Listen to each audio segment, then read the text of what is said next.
Сайн байна уу? Цагаал эмнэлгийн нийгмийн эрүүл мэндийн ажилтнаа буюу шиг. За өнөөдөр та бүхэндээ хэвийн сарын нэмгийн талаар мэдээлэл өгөхөөр бэлтлээ.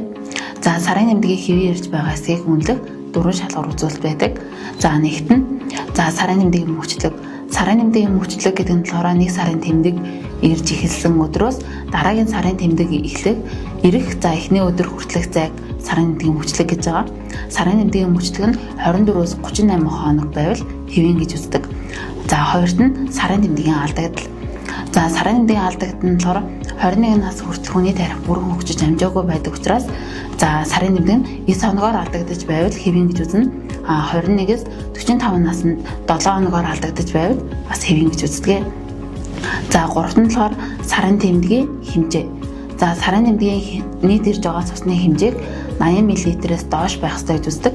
За гэхдээ 80 мл-ийг яг бодитоор хэмжих боломжгүй учраас1 цагт, 2 цагт, 3 цагт хэдэн хэрэглээс сольж байгаагаар нь хэмжих боломжтой. За жишээлбэл 3-аас 4 цагт нэг ариун цэврийн хэрэглэл дүүрээс сольж байвал хэвийн гэж үзнэ.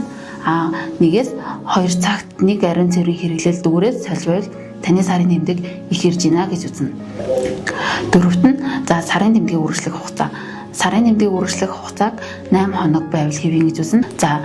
Эдгээр дөрвөн шалгуур үзүүлэлтийг хангаж байвал сарын тэмдэг хэвийн байна гэж үзнэ. Аль нэг нь алдагдаж байвал та эмэгтэйчүүдийн эмчэд хандах хэрэгтэй.